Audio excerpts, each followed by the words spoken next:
Hello, namaste everyone, and welcome back to my YouTube channel. Today I am going to discuss the question of surveying,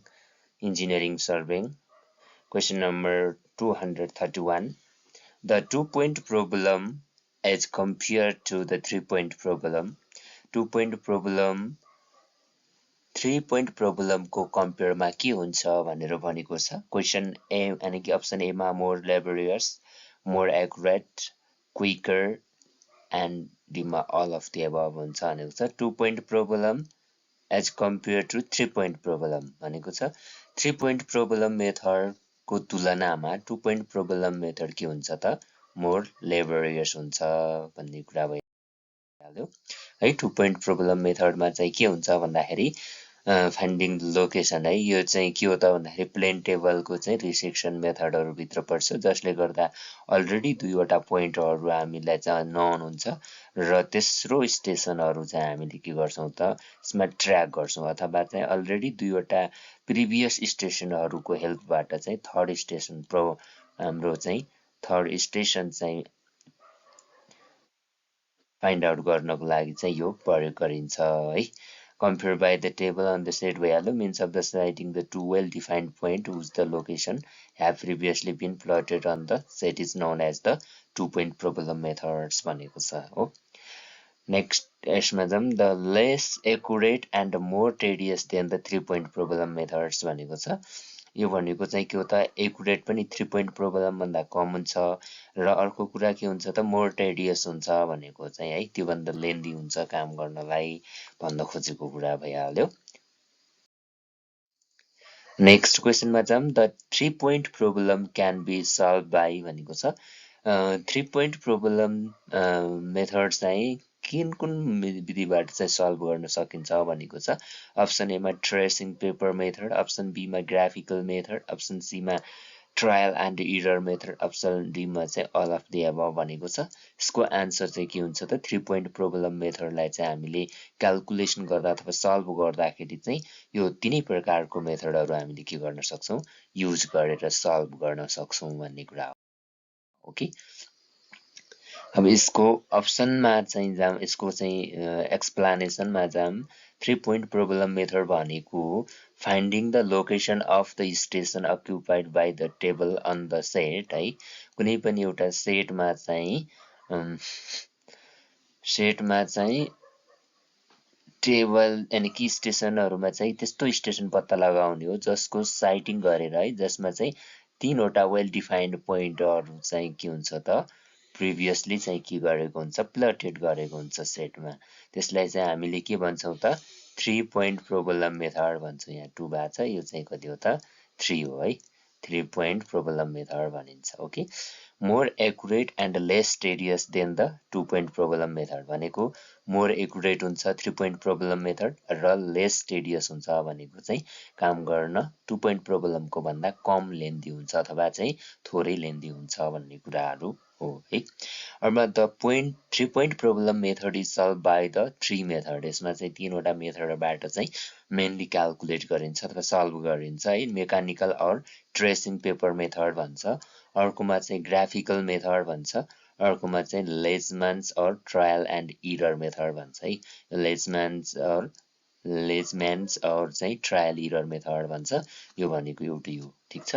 यतिबाट चाहिँ हामीले के गर्न सक्छौं 3-point problem method चाहिँ सल्भ गर्न सक्छौं. Okay, the size of the plane table is भनेको छ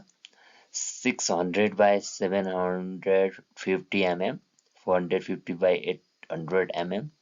अनि 450 by 750 mm, डी मा चाहिँ 350 by 500 mm भनेको छ. प्लेन टेबलको के हुन्छ त प्लेन टेबलको चाहिँ बोर्ड हुन्छ नि, त्यो प्लेन टेबल बोर्ड भनेको वेल के भन्छ वेल सिजन सफ्ट वुडबाट बनेको हुन्छ हैन. भनेको वेल सिजन सफ्ट वुडबाट बनेको हुन्छ. वेल तरिकाले एकदम राम्रोसँग सिजनिङ गरेको हुनुपर्यो, सफ्ट वुडबाट बनेको हुन्छ, ताकि हामीले के गर्छौं त भन्दाखेरि यसमाथि हामीले पेपर राखिसकेपछि हामीले थम्ब पिनले पनि के गर्न सक्छौँ सजिलै यो पेपरलाई चाहिँ अड्काउन सक्छौँ हैन त्यो टाइपको चाहिँ नेचरको चाहिँ के हुन्छ त प्लेन टेबल हुन्छ जसको साइजहरू दुई प्रकारमा दुई प्रकारको पाइन्छ जसमा अहिले यहाँ एक प्रकारको मात्रै देखा परेको छ यानि कि असुन्न दिएको छ जसमा चाहिँ यसमा चाहिँ अप्सन मध्ये कुन हुन्छ त 600/750 भनेको छ हैन भनेको 600/750 चाहिँ अब यहाँ चाहिँ 750 छ भने यहाँ चाहिँ अर्कोतिर के हुने भयो 600 यसरी साइज हुने भयो यसको एमएम अथवा चाहिँ कति हो 60 सेन्टि/75 सेन्टि भनेको है अब यसको एक्सप्लानेसनतिर जाम हामी है यसको एक्सप्लानेसनमा चाहिँ के छ there are the two sides of the plane table यसको चाहिँ मुख्य गरी दुईवटा साइजहरू छन् एक नम्बरमा 600 mm/750 mm अर्को चाहिँ छ 400/300 mm यो साइजको पनि चाहिँ प्लेन टेबल एभाइलेबल हुन्छ or the thickness of the plane table कति हुन्छ त 20 mm हुन्छ भनेको प्लेन टेबलको थियो त्यो नेक्स्ट क्वेशनमा जाम the 3 point problem is concerned with भनेको छ 3 पोइन्ट प्रब्लम चाहिँ केमा कन्सर्न गरिन्छ भने चेन सर्भिङमा आउँछ कि प्लेन टेबल सर्भिङमा आउँछ कि कम्पास सर्भिङमा आउँछ कि लेबलिङमा आउँछ भन्ने कुरा सोधेको छ अब हामीले अहिलेसम्म प्लेन टेबलको यत्रो कहानी पढ्यौँ अब 3 पोइन्ट प्रब्लम 2 पोइन्ट प्रब्लम मेथडहरू हैन सबै चाहिँ के आउँछ त यो प्लेन टेबल सर्भिङमा चाहिँ देखा पर्छ यानि कि यसमा चाहिँ हामीले यो ट्याकल गर्न पाउँछौँ ओके र यसको हेरौँ 3 पोइन्ट प्रब्लम मेथड भनेको के हो अरे त्यस्तो तीनवटा वेल डिफाइन्ड पोइन्टबाट एउटा कुनै पनि पोइन्टको लोकेसन चाहिँ फाइन्ड आउट गर्ने साइटिङ गरेर त्यसलाई चाहिँ हामीले के भन्छौँ त 3 पोइन्ट प्रब्लम मेथड भन्छौँ भनेको है यो 3 पोइन्ट प्रब्लम अफ रिसेक्सन भनेर चिन्छ हैन रिसेक्सन मेथडको चाहिँ के हुन्छ त 2 पोइन्ट प्रब्लम 3 पोइन्ट प्रब्लम मेथडहरू चाहिँ रिसेक्सनको अन्डरमा चाहिँ देखा पर्छ त्यो भएर चाहिँ यो भनेको है अर्को छ मोर एक्युरेट हुन्छ less tedious than 2 point problem method भइहाल्यो it concerned with the plane table serving भइहाल्यो है नेक्स्ट क्वेशनमा जाम the quadrantal bearing of a line is determined by भनेको छ भनेको क्युबी अफ लाइन भनेको कुनै पनि लाइनको चाहिँ के हुन्छ त डब्लुसिबी र क्युबी दुई प्रकारको चाहिँ के हुन्छ त हाम्रो क्वाड्रेन्ट बियरिङ हुन्छ हैन एउटा चाहिँ होल सर्कल बियरिङ र अर्को क्वाड्रेन्टल बियरिङ भन्छ जसमा चाहिँ के भनेको छ क्वाड्रेन्टल बियरिङ भनेको छ है प्रिज्मेट्रिक कम्पासले दिन्छ कि सर्वेयर कम्पासले दिन्छ कि सेलेस्टियल अब्जर्भेसनले दिन्छ कि नन अफ द एबभले दिन्छ भन हैन क्वाड्रेन्टल बियरिङ भनेको जहिले पनि सर्वेयर कम्पासले दिन्छ होल सर्कल बियरिङ सिस्टम चाहिँ जहिले पनि केले दिन्छ त हाम्रो केले दिन्छ प्रिज्मेट्रिक कम्पासले दिन्छ भन्ने बुझेको कुरा यसको अप्सन बी आन्सर हो है अब यहाँ चाहिँ सर्वेयर कम्पासले क्वाड्रेन्टल बियरिङ सिस्टम यहाँनिर यानि कि अप्सन यसको चाहिँ बी हो तपाईलाई भनिसके मैले है अनि अर्को चाहिँ के हो त हाम्रो प्रिज्मेट्रिक कम्पासले होल सर्कल बियरिङ सिस्टम चाहिँ यानि कि त्यसले यो कुराहरू दिन्छ भन्ने कुरा है नेक्स्ट क्वेशनमा जाम the strength of fix of the plane table is भनेको छ strength of the fix of the plane table is भनेको छ accuracy in centering, accuracy in location of the position of the instrument station by taking the observation of the three stations, fixing of the table while the solving the 2 point problems, none of the above भनेको छ strength of fix of the plane table भनेपछि हाम्रो कुन आउने भयो accuracy in the location the position of the instrument है station by taking the observation of 3 point problem method अनि कि station भनेको यो भनेको यसको डिस्क्रिप्सनतिर जाम हामी हैन यसको डिस्क्रिप्सनमा चाहिँ के छ भन्दाखेरि कन्सेप्ट बुझौं पहिला the accuracy with which a plane table station can be located through the 3 point problem is known as fix भनेको छ 3 point problem बाट चाहिँ हामीले के गर्छौं त कुनै पनि यो चाहिँ एक्युरेसी अनि कुनै पनि लोकेसनको चाहिँ हामीले स्टेसन चाहिँ के गर्छौं त लोकेट गर्छौं भने त्यसलाई हामीले फिक्स भन्छौं भनेको है अर्को the accuracy of the fix depend on the relative position of the plotted point of the location of the plane table station भनेको छ plane table stations को चाहिँ relative position सँग चाहिँ के हुन्छ त accuracy depend हुन्छ भनेको according to the Leishman's rules चाहिँ Leishman को rule अनुसार the fix of the plane table with the 3 known point is good भनेको छ हैन Leishman rule ले चाहिँ के गर्छ त हाम्रो प्लेन टेबलको एक्युरेसी यानी कि कति मात्रामा यानी कि कति एक्युरेसीमा काम गर्न सकिन्छ भन्ने कुराहरु मेजर गराउँछ हैन जसमा चाहिँ 3 पोइन्ट प्रब्लममा चाहिँ यदि गुड हुन्छ अरे कति बेला हुन्छ भन्दाखेरि if the instrument station lies inside the great triangle and the particularly when it is at the orthocenter and the middle station is much nearer to the other भनेको छ हो भनेको जब चाहिँ हाम्रो स्टेशन कहाँ हुनु पर्यो भन्दाखेरि ग्रेट सर्कलको ट्रायंगलको इनसाइडमा हुनु पर्यो हैन पार्टिकुलरली अर्थो सेन्टर के हुन्छ भने इट इज अर्थो सेन्टरमा हुनु पर्यो एन्ड द मिडल स्टेशन के हुन्छ अर्कोको नजिकै हुनु पर्यो भनेको है the fixed is bad if the plane table station lies on the circumferences of the circumscribing of the circle and 3 point problem becomes indeterminate and outside and unstable भनेको छ यो भनेको यदि ब्याड फिक्स कति बेला हुन्छ भन्दाखेरि हाम्रो circumference of the circumscribing सर्कलमा भयो भने चाहिँ हाम्रो के हुन्छ त यो चाहिँ ब्याड फिक्स हुन्छ भन्ने कुरा हो है अब यो चाहिँ ग्रेट सर्कल यिनीहरुको बारेमा हामीले हेर्छौं एकछिनमा the fix of the table is good when भनेको छ the station is within the great triangle the middle station is much nearer to the another two stations the angle subtended between the two station is not very small D मा चाहिँ all of the above भनेको छ यो पनि हाम्रो within the great ट्रायंगलमा हुनु पर्यो है middle station much nearer to the other two स्टेशनमा हुनु पर्यो the angle subtended between the station is not very small हुनु पर्यो यो पनि है भनेपछि option D is correct answer हुने भयो यसको लागि है अब यसमा चाहिँ जाउँ हामी ग्रेट ट्रायंगल भनेको के हो भन्दाखेरि the triangle formed by the joining the ground point ABC on the their location ABC on the set is known as great triangle भनेको यो एबीसी भन्ने चाहिँ के छ ग्राउन्डमा छ है त्यो ग्राउन्डमा भएको पोइन्टलाई चाहिँ पेपरको एबीसी मा उतारेर बनेको ट्रायंगललाई हामीले के भन्छौं त्यसलाई ग्रेट ट्रायंगल भन्छौं है त्यसले हामीले चाहिँ के भन्छौं अरे ग्रेट ट्रायंगल भन्छौं त्यस्तै ग्रेट सर्कल भनेको चाहिँ के हो त भन्दाखेरि the circle passing through the ground points ABC or near the location ABC on the set is known as great circle भनेको छ भनेको यो चाहिँ के हो त हाम्रो ग्रेट सर्कलको चाहिँ के हो त पोइन्टहरु है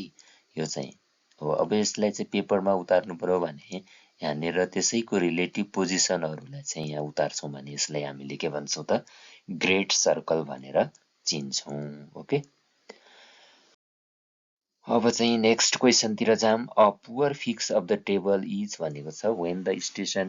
is within the great triangle है when the station is nearer the great circle the angle subtended is large and D मा चाहिँ के छ त नन अफ द एबभ भन्ने छ 136 को क्वेशन के रे 38 को क्वेशन्समा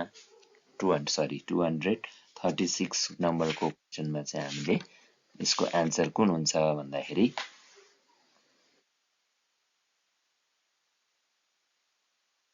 when the station is nearer the great circle भनेको ग्रेट सर्कलको नजिक चाहिँ के भयो भने स्टेशन भयो भने चाहिँ के हुन्छ त हाम्रो पुअर फिक्स हुन्छ टेबलको भनेको है when the के हुनु पर्यो when the station is near to the great circle भयो भने चाहिँ पुअर फिक्स हुन्छ भनेको विथिन द ग्रेट ट्रायंगल भयो भने त यहाँ गुड भइहाल्छ हैन यो त हामीले अगाडि हेरिसक्यौं यो भयो भने अनि गुड हुन्छ है the angle subtended is large यो भयो भने हाम्रो चाहिँ के हुन्छ त भनेको यसको चाहिँ अप्सन करेक्ट अप्सन कुन हुने भयो बी को हुन्छ है यसमा चाहिँ अलिकति हेरौं हैन केही कुराहरु द एक्युरेसी विथिन द यो प्लेन टेबल भनेको station can be the located through the 3 point problem is known as fixed भइहाल्यो है यो चाहिँ गुड कति बेला हुन्छ अरे if the instrument station lies inside the great triangle को इनसाइडमा भयो भने पनि के हुन्छ यो हाम्रो अनि कि स्टेसन अनि कि स्ट्रेन्थ गुड भनेर हामीले चिन्छौँ फिक्स है प्लेन टेबल फिक्स गरेको गुड भनेर चिन्छौँ राम्रो हुन्छ भनेको है particularly when it is the ortho center and the middle station is much near to then the other भइहाल्यो the fixed bad अनि कि the fixed is bad है कति बेला ब्याड हुन्छ अरे station lies on the circumferences of the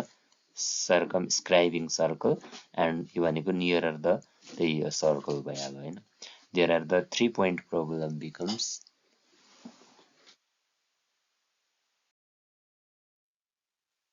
यसमा चाहिँ यही भइहाल्यो अगाडिको ग्रेट ट्रायंगल भनेको चाहिँ के हो त भने फिल्डमा भएको ट्रायंगललाई चाहिँ पेपरमा उतार्दाखेरि बन्ने त्यसैको रिलेटिभ ट्रायंगललाई चाहिँ हामीले ग्रेट ट्रायंगल भन्छौँ सेम सर्कलमा पनि सेम एज इट इज नै हो भन्ने कुरा भइहाल्यो नेक्स्ट क्वेशनमा जाम the strength of fix is poor when the भनेको छ station is on the great circle station is within the great triangle Station is outside the great circle and D मा चाहिँ station is within the great circle but outside the great triangle भन्ने छ यसमा चाहिँ यसको answer कुन हुन्छ त पुअर फिक्स कति बेला हुन्छ त आउटसाइड द ग्रेट सर्कलको आउटसाइड भयो भने चाहिँ पुअर हाम्रो चाहिँ के हुन्छ त फिक्स्ड हुन्छ भन्ने कुराहरू हेरिसकेको छौँ है हामीले के हेरिसकेका छौँ The accuracy of the fix depend on the relative positions of the plotted points and that of the location of the plane table stations. The degree of the accuracy of the solution of the 3-point problem is its strength. For high accuracy लागि fixed is termed as the strong. For low accuracy लागि the fixed is the poor. Okay. Next मा जाम the 2-point problem and 3-point problem are method of भनेको छ orientation को हो कि resection को हो कि ओरिएन्टेसन एन्ड रिसेक्सन को हो कि नन अफ द अबव हो भन्दाखेरि जब सिंगल दिएको छ भने रिसेक्सन को हुने भयो तर यहाँ चाहिँ के छ ओरिएन्टेसन एन्ड रिसेक्सन बोथ दिएको छ भने हाम्रो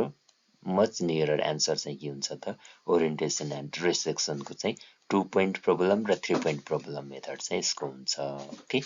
भनेको हाम्रो अप्सन कुन हुने भयो सी इज करेक्ट आन्सर ठीक छ अब रिसेक्सन भनेको के हो भन्दाखेरि यस्तो प्रकारको चाहिँ मेथड हो है जसलेमा चाहिँ location of the station occupied by the plane table by means of the drawing the rays from the station whose the location have already been plotted on the set भनेको छ जसको लोकेसनहरू चाहिँ अलरेडी चाहिँ प्लट गरेको छ त्यो प्लटेड गरेको यानि कि स्टेसनहरूबाट चाहिँ फर्दर हामीले रेहरू हामीले के गरेर ड्र गरेर नेक्स्ट स्टेसनहरू यानि कि हामीले अर्को स्टेसन चाहिँ पत्ता लगाउने मेथड चाहिँ के हो त रिसेक्सन हो है this method which is the also generally known as the interpolation method भन्छ भनेको रिसेक्सन मेथडलाई चाहिँ इन्टरपोलेसन मेथड पनि भनेर चिनिन्छ भनेको छ है method or the fixing the method of consist of the drawing rays from the known points which the location have already available on the set भनेको छ यो यस्तो प्रकारको सेट छ भने यो प्लेन सेट यानि कि हो भने यो स्टेसन र यो स्टेसन अलरेडी थाहा हुन्छ हो यो थाहा भएको स्टेसनबाट चाहिँ हामीले के गर्छौं त साइटिङ गरेर चाहिँ कुनै अब्जेक्टलाई ट्र्याक गर्छौं अथवा स्टेसन हामीले बनाउन यानि कि अर्को स्टेसनहरू हामीले के गर्छौं त obtain गर्छौं भन्ने कुरा है the problem therefore the lies in the orientating the table at the unknown occupied stations भनेको त्यो अननोन चाहिँ अब यो स्टेसन चाहिँ हामीले अक्युपाई गर्छौं अन्तिममा है यो दुईवटा अलरेडी हामीले प्लटेड गरेको स्टेसनबाट भनेको है it may solve by the हाम्रो फ्लोइङ मेथड भइहाल्यो अघि भने back ray methods 3-point problem methods 2-point problem method box compass मेथडबाट चाहिँ हामीले यानि कि यो चाहिँ के गर्छौं त सल्भ गर्छौं भन्ने कुराहरु हो okay okay thanks for watching this tutorial okay have a nice time if you like the video then you can like it and subscribe the channel okay have a nice time